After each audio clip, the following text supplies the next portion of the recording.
Rise and shine, mga ka-RSP! Punuin natin ng positive ang Monday morning natin. Narito na po ang swerteng gabay, patnubay palala at prediksyon mula kay Master Hans ko ngayong araw ng Lucky Monday! Sa mga pinanganak ng Year of the Rat, not every opportunity is meant to be taken. Huwag pumatol sa easy money na offer. Hindi lahat ng mukhang shortcut ay blessing. Protect your peace and finances. Green at 4. Kay Ox naman tayo, someone spread half-truth sa karir mo. Pero hayaan mong ang trabaho mo ang magsalita. Output ang kailangan.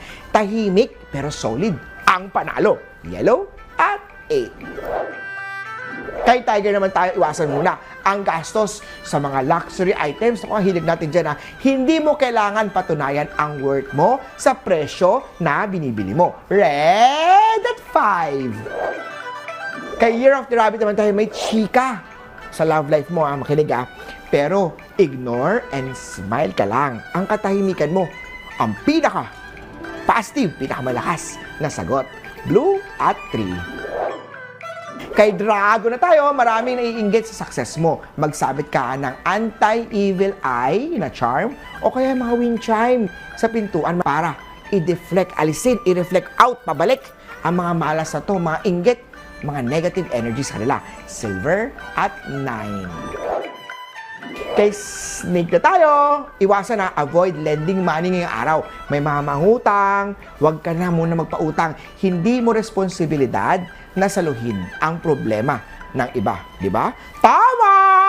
Purple at 2. Sa mga pinanganak ng Year of the Horse, someone may twist. Babaguhin yung words, alala na, sa career. Keep things in writing. Dapat nakasulat klaro ngayon para iwas problema bukas. White at 6.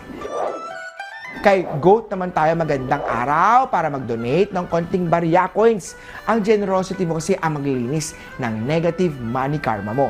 Yellow at 1. Kay Monkey naman tayo, someone tries to joke at your expense sa karera mo. Huwag papatulan, hayaan mo lang yan. Hindi lahat ng laban ay dapat sinasagot o sagutin. Green at 7. Kay Year of the Rooster na tayo. Save today at huwag magregalo sa hindi naman close. Naku, bakit naman pipiliin natin lagi ang sarili bago ang expectation ng ibang tao? Hayaan mo lang sila. Red at 4. Kay Dog naman tayo, patience keeps regret away. Delay, mga big purchases muna tayo. Hindi ka nagkakait, nag-iingat ka lang. Blue at 5. Kay Pig na tayo, don't lend your money sa friend na may sabit. Ang tunay na kaibigan, hindi ka ilalagay sa alanganin. Gold at 3. Muli po, gabay lamang ito ni Master Hans Kuwa na sa inyong mga kamay nakasalalay ang inyong tagumpay. Always think positive at i-manifest natin ang success. Mga ka-RSP,